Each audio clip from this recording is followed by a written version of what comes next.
Anong ginamit din na, ano, na gatas niyan? Yan mo itali sa puno. Goat milk. Goat milk. Yan, goat milk ang ginamit natin. Gusto tumayo eh. Kaya yun lang siyang Yan ganyan. ah. Yung kailangan natin ma-rest yun. Baka madisgrasya kasi matagal nating hinintay talaga. Lagi pa tapos. Tagal nating hinintay. Kailangan talaga patutuin. Sayangan mo naman ito.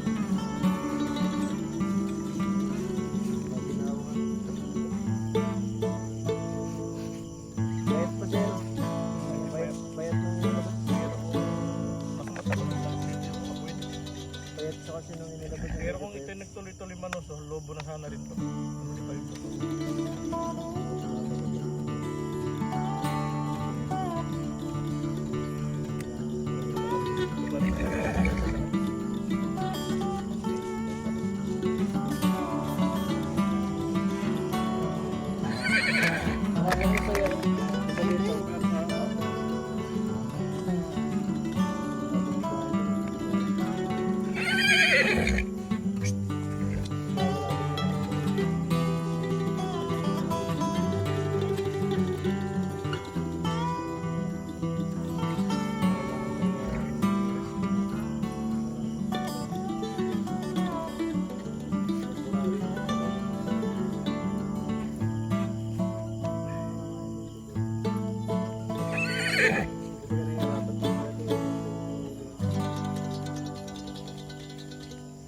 Ngayon nakaganyan. Nakakadede kaya pag nakaganyan. Tingala ka. Mahirap. Basta nakatagilid lang ito.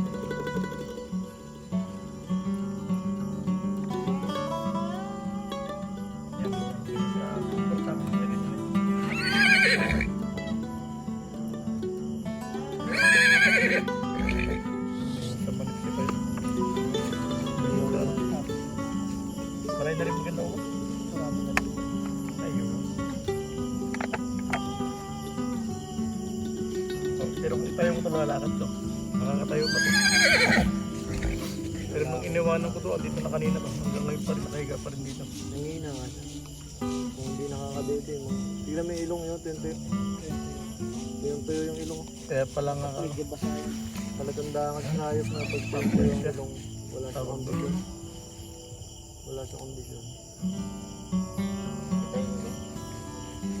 ay papalanday pa ba kayo? Hindi na. Papadede. Nahinga mo na. Konti lang po yung... So yan, update ko kayo bukas dito. Sabay na.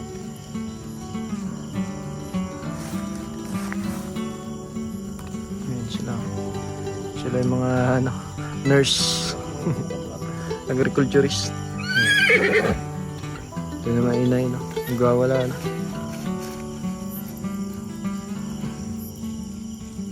Yan si papa ko.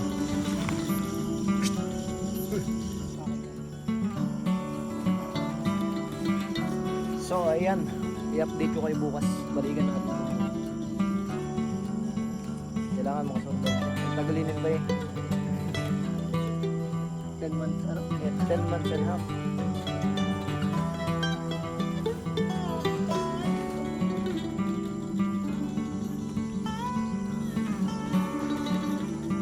Magkatabi na sila.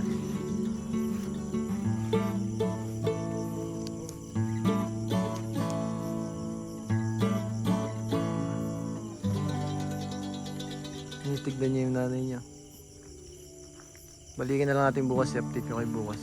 Ayan, maraming salamat po sa lahat ng sumusubaybay at sumusuporta sa ating channel, BJ TV. So ayan, kung hindi ka pa nakasubscribe, please subscribe my channel. Ayan, maraming salamat po. Bye bye.